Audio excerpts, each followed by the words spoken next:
What is going on, my fellow Guardians? My name is Batman, and I want to go over a few small things that Bungie could upgrade in a basic update that they could patch into the game that would actually go a long ways towards addressing some of the fair criticism this game has received and blunting some of the irrational hatred as well. These are things Bungie could do today in an update. I'm going to make a separate video about some of the much bigger changes I think they should make in Destiny 2 to address some of the more systemic problems, but some minor updates really could enhance the gameplay in many different ways for many different people. For example, a very simple solution for the somewhat repetitive nature of the story missions and PvE in general in Destiny would be to give players access to and some creative control over difficulty modifiers, right? Things such as the Epic modifier, which gives the enemy super powerful shields, the Angry modifier that makes it so they don't flinch.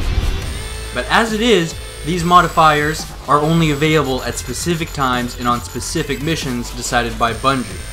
Now the modifiers are just like skulls from Halo, right? You activate them, it makes the mission more difficult, and usually it generates a rather unique experience, or at the very least, an experience that is not fully identical to the last time you played. Whatever particular striker mission you're on. Now higher difficulties and new kinds of obstacles adds replay value, period. That's exactly why Bungie has you replay the same strikes over and over again just on harder difficulties. They're betting on the fact that you'll continue to enjoy fighting Sepix Prime for the 10th time because it's on a higher difficulty with new modifiers. And this is an effective formula up to a point, but it could be even more effective. For example, I personally would like to run the weekly daily modifier anytime I'm playing PvE. By that I mean the mechanic specific to the weekly missions and strikes that disallows you from being revived by yourself. You have to be revived by a teammate who has to reach you and manually bring you back. Sometimes that makes for some of the most heart-pounding, enjoyable moments in the mission. Now, I thought that was a part of the heroic modifier, but if you play any of the story missions on a harder difficulty, you'll notice that the heroic modifier is in fact turned on, and yet those missions do not have the revive rules that I'm referring to here. But the weekly modifier does include said revive rules. It's basically the Destiny equivalent of the Iron Skull in Halo 3. You turned on Iron while you were playing co-op, it would revert to checkpoint if either of you died. What it does is remove infinite guaranteed lives from the game. Players who wanted more of a challenge would put that skull on, usually on Legendary, and it's not even necessarily about having more of a challenge, but just having a challenge, period. I don't like having infinite lives, right? Because when you have infinite respawns, a foolproof strategy to get through any PvE challenge at any time is to just have one guy hang back somewhere safe and basically go AFK. That right there will guarantee you victory, because the other two guys will have infinite lives, and to top it off, there really isn't any penalty for how many times you die or how long the missions take. It's kind of like back in Halo, if somebody wanted the achievement for beating the game on Legendary, they could just play it split screen but by themselves, and then the other controller would always be, you know, hanging back, and they would guarantee themselves infinite lives. Now granted, there's no split screen in Destiny, unfortunately, and usually that third person in your fire team doesn't want to go AFK, but even when they don't, if you get pushed hard enough, if your fire team gets genuinely outplayed by the challenge you're facing, it will eventually turn into that exploit, where as soon as things get hot, the last guy just runs to the beginning of the level, and then you repeat the process and just slowly eat away at the enemy forces through a battle of attrition. I had some friends do this last night on the weekly Nightfall strike on Ocean of Storms on Moon, right, where you fight Fogarth. They just stayed in the beginning room and slowly went out and took pot shots at Fogarth, and then anytime they got pushed back into that room, they just, you know, fall back and wait for the guys to scatter.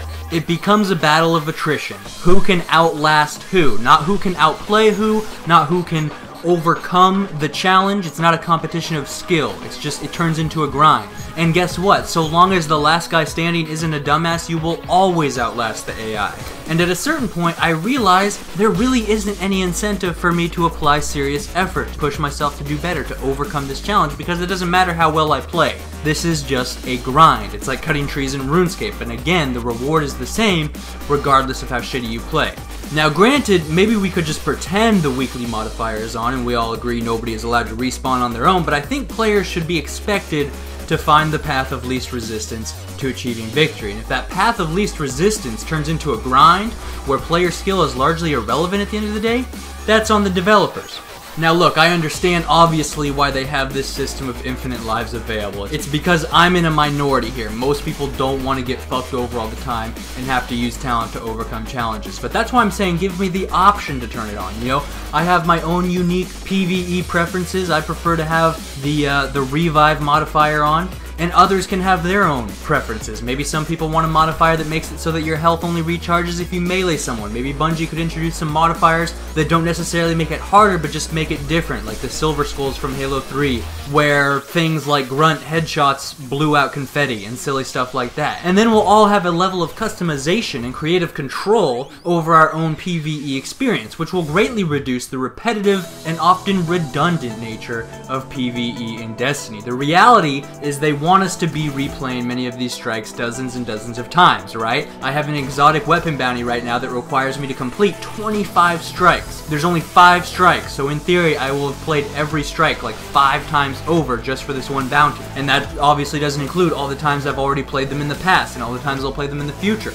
trying to get Vanguard marks and such. You have to replay those strikes a shitload, and the story missions eventually too, for bounties and the dailies. Therefore, the PvE and this game as a whole would benefit tremendously from a wide and diverse selection of customizable combat modifiers. If we have to unlock the modifiers the same way we had to unlock the skulls, that's fine. Hide them in the open world. That gives us that much more reason to go explore the open world, which is another lack of depth flaw this game is currently suffering from. Now, the reason I think they chose not to include modifier customization, and this is a common problem apparent throughout Destiny, is that they don't want you to finish the game too quickly, because if you had a modifier on, they'd probably have to give you an extra reward bonus, like extra XP or something, right? When you play a weekly heroic strike, you get guaranteed strange coins and ascendant material and a shitload of Vanguard marks, right? And also because then the weekly and daily missions they put up would be sort of redundant, because what sets them apart is the modifiers themselves, of course, and if we could just run those modifiers ourselves, why would we play the daily and weekly challenges? And they don't want those missions to be redundant because they want to force you to get on preferably at least once every day, or at the very least once a week. I think this strategy also explains the cap they put on the amount of Crucible and Vanguard marks you can get a week. I think 100 is actually pretty low if you're playing every day, and I think they should bump it up, or remove it entirely. The problem is, after you've beaten the story missions in this game, it basically boils down to a continuous cycle of acquiring better gear so you can complete missions and strikes you've already completed just on a higher difficulty. And then completing those missions gets you better gear, and then you use the better gear to complete the same strikes and missions, repeating the process again and again. Granted, while intermittently farming upgrade materials in the open world, I think they are afraid that if they took off the caps on Vanguard and Crucible marks, if they allowed you some modifier customization where you got extra rewards for completing something with extra modifiers on, if there was some other reasonable way to acquire strange coins and ascendant material other than the weeklies and dailies, that you simply might finish the game too fast. And they don't want that. They want to control you.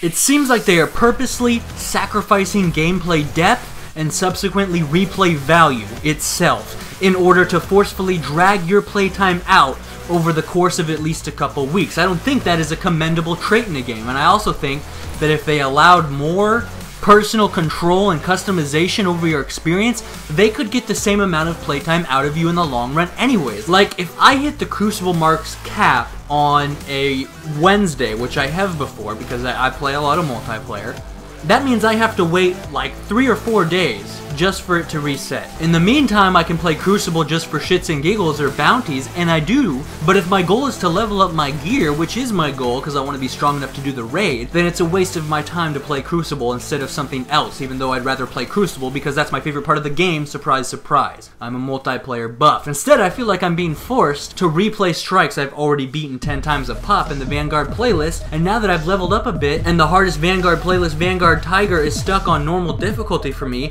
it's turned into easy mode. I mean, I have Thorn now on normal difficulty. If I get the critical, it's a one-shot kill every time, which makes it that much more of a grind where I'm not even paying attention half the time because there's not really any challenge and I've already done it 10 times anyways, and on much harder difficulties and with other modifiers on. And I'm sure there are other players out there who much prefer playing the strikes to multiplayer and are bummed when they end up in the same position just in reverse with maxed Vanguard marks and now they're forced into the Crucible. Or, God forbid, you hit your cap on marks on both. Then what do you have? So I would advocate for a removal of those caps, or at least bumping them a bit higher. Or, short of those two proper solutions, perhaps they could implement a system where once you hit your Crucible mark caps, you get a different kind of reward for completing PvP matches. Maybe a significant bump in your probability of getting a strange coin in the end of the match, loot, or something along those lines. And in general, the loot systems in both PvE and PvP, but especially in PvP, need some serious changes. This random lottery system not only serves as a massive disincentive for strong players to do better or try harder in game, it's also ironically bad for the noobs, who are of course the primary beneficiaries of a system of random, who come into wealth that they aren't ready for. It's like lottery winners in real life, how they never have happy endings. Like the lottery couple in the UK who funded the entire Scotland independence campaign only to get pwned in the end. I had this friend, we'll call him Barbara. Barbie came in 5th place in a Rumble match. He went way negative, and he was awarded an exotic shotgun. Now, of course, this is how the system is supposed to work, so that even the players who don't do well get something good. But Bungie forgot about something: the envious spite of other players who recognize the inherent unfairness of the system itself. When Barbie told his friends he had gotten an exotic shotgun randomly from a multiplayer match where he had come in 5th place, nobody cheered him on. Nobody applauded. Some people called him a cunt, others told him to kill himself, still others instructed him to suck a dick and die. Everybody stopped talking to him. He lost all his friends. And the shotgun wasn't even that good in PvP, because its high damage was its primary strength, and that gets nerfed to shit anyways. In a final last-ditch desperate attempt to win his friends back, Barbie dismantled the exotic shotgun. But by then it was too late. We had moved on. I recognize that the loot system in both PvP and PvE has to be structured in such a way that everyone gets a bite of the pie, but the players at the top of the scoreboard should be able to take bigger bites more often. At the end of the match, let everyone roll the dice, so to speak, for loot and the rarity of that loot. But if everyone has a 1% chance of getting a legendary engram at the end of a strike, let the person at the top of the scoreboard have a 3% chance. If the losing team in the PvP match has a 1% chance of getting an exotic weapon, let the winning team have a 2% chance. And make it clear to everyone that this is how the system works. Put it out there, make sure people know. It's important to look out for the little guy, but it's also important to incentivize effort. Speaking of effort, the open world environments on each planet, the patrol missions, the resource gathering, and even just basic exploration itself should all require much more effort. The enemies' levels in these worlds should scale up relative to your own level. So if you're level 20, you get put in a level 20 open world with other level 20s. The problem is that you outlevel the open world environments pretty quickly to begin with, and at the end of the game, up to level 26, probably all the way up to 30 even, there is still plenty of necessity for going out into those open worlds to gather spirit balloons and spin metal and whatnot to upgrade all your shit, and of course the bounties that often require you to complete 6 patrol missions on whichever planet. And it was actually very enjoyable the first time I did it, when I was a much lower level and the enemies were a threat and I was hella stoned. But at this point, it has become a painfully monotonous and obviously hollow task. When you're level 26 and you're scavenging in the Cosmodrome against level 6 enemies, there's no sense of urgency or fear or challenge. They can't kill you. You can walk right through their little encampments without batting an eye. The idea is that the area is supposed to be dangerous, right? It's outside of the city wall. But when you're so much stronger than the AI on that particular open world planet, the patrol missions become silly. I mean, say your task is to scan an area, right? The idea is that the area is supposed to be dangerous. Like, you have to fight to get there and fight to secure that area, but not at level 26. At level 26, you can just kind of ignore any enemies even as they shoot you in the face, or you can mop them up with ease, you know, just meleeing them if they're annoying you, which is the most they can do. And it's just silly and pointless. And then exploring caves and such, I know it's not supposed to be super dangerous and super difficult, but I feel like there should still be some combat, you know, something you have to do right, some skill involved. I mean, doesn't there have to be something to make it interesting? If you already know where the caves are and such, is the whole purpose of the open world area really gonna boil down to the empty accomplishment of driving from point A to point B? Something so basic a 5-year-old could do it if you handed them a controller and told them to drive towards the white diamond? And again, it'd be one thing if there was no reason for a level 26 to be exploring caves and doing patrol missions. But there totally is. I need like 32 more spirit blooms to upgrade my armor all the way. That means I'm just going to be running back and forth on the same planets, going to the same exact spots again and again. It's just like cutting trees in RuneScape. Something so basic a computer program could do it. It doesn't require any mental activity from me. My mind can basically shut off. But at least on RuneScape I could turn on the TV while my guy cut the wood. In Destiny I have to manually check all the locations and drive my sparrow and shit. And the problem is my mind doesn't just turn off, not even when it's engaged in a pointless task that it can be turned off for. It craves stimulation, and because of that I'm dreading having to collect those fucking spirit blooms. Lastly, there are a few more minor updates I think they need to incorporate into multiplayer. They need to buff hand cannons. The hand cannon's primary advantage in PvE is its high damage, right? Damage high enough to compensate for extreme recoil, low range, and very small clip sizes. But in multiplayer, they remove that damage advantage. You know, I have Thorn, the exotic hand cannon. It's not necessarily the best hand cannon in the game, but it's one of the best, and it fucks shit up in strikes and whatnot. But in PvP, it's wholly impractical to use because it's like a 4-bullet kill and the magazine size is 6. So you have to reload between every kill, and the single kill per magazine you do get is often very difficult because of the high recoil and slow rates of fire, which render hand cannons in general especially unworkable when compared to the ease of use and effectiveness of auto rifles. I also think they need to take out the map Bastion, that big ass Mars map. That map increases your respawn time by like 300% because every time you die, you have to summon your sparrow and go on an epic road trip just to get back to the goddamn map. And God forbid somebody try to gun you down on your way there because it's really easy because you're a sitting duck on that sparrow. It's like they're taking out 2 birds with 1 stone. You being the sitting duck, your sparrow being the other bird. And the stone being whatever weapon they want to level up for free because you're a free fucking kill on that thing. I don't play that map anymore. It's the equivalent of Stonehaven from Ghosts for me. But maybe that's just me. I mean, it would be a great map for big team battle, but this game doesn't have big team battle. And I don't understand why not. Big team battle is always a fan favorite, whether on Halo or COD or those PC COD 4 servers with over 100 people on one map. Also, bring in an Oddball playlist. Oddball was the fucking shit. I fucking bust a fucking nut for Oddball. If you support the potential updates, be sure to thumb up the video, and if you have any other suggestions for things you would like to see tweaked in this game, please feel free to make your positions on the issues known in the comment section below. This is Batman, returning to orbit. Please rate.